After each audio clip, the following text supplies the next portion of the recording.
maanta farxad weyn bay inoo tahay inaan maanta halka kan ugu soo xidhno cuntubiya ka tirsan ciidamada Puntland ee daraawiishta oo runtii muddo aan maxay tahay saa u badnayn halkan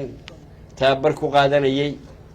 oo aad marxaati ka tiin indhihiina ku aragteen tababaradii kala duwanaa casharadii kala duwanaa ay qaateen ay ku soo bandhigeen halkan oo aan runtii aan leeyahay aad iyo aad bay inoo farxad gelinaysaa reer Puntland u farxad gelinaysaa cadawga Puntlandna uga nixinaysaa waxaan aad iyo aad ugu faraxsanahay inaan arko oo runtii ay ii raacdo munaasabadii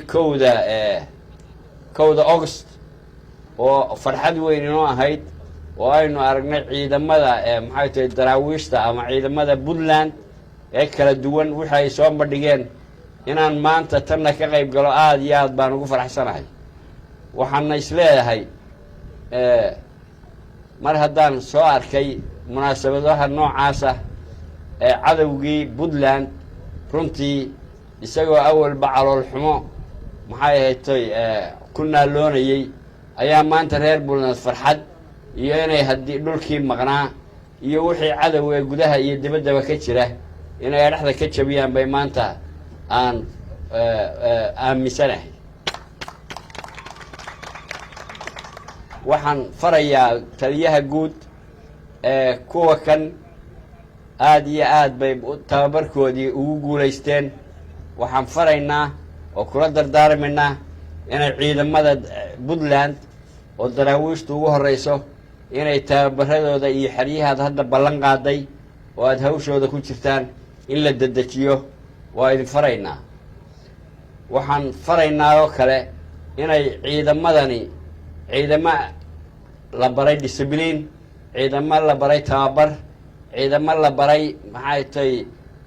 noocyada kala duwan ee maxay tahay ciidamo leeyihiin oo runtii aan ku aragno discipline iyo asluub iyo tababar inay waxaan kula dardaarmayaa inay sidaa ay ku sii wadaan oo aanay kala yaacin oo sidii meeshii lagu hayey lagu hayo oo tababarkooda hoose kii guud dhameeye laakiin kii guudna inuu u socdo ilaa inta waajibaadkooda maxay tahay ay ka gudanayaan in lagu hayo xeryahoodii oo aanay maxay tahay niman u dhammaaday wixii la fasaxay aanay noqon aad iyo aad baan ugu faraxsanahay waxaan maanta kusoo gabagabaynayaa waktiga oo kulul meel qoraxan aynu taagannahay waa soo yaraynayaa hadalka waxaan ballan qaadaynaa aan farayaa taliyaha guud ee ciidanka iyo wasiirka maaliyadda iyo in maanta ay tahay maalin farxada oo lagaga farxiyo ciidanka oo ay loogu hilib qalo halkaas oo qunyar ay maxay tahay ka qubaystaan wixii howlaha ay dhowrka bilood kusoo jireen aad iyo aad baad u mahadsantihiin officially waa inoo xidhan yahay tababarkeennii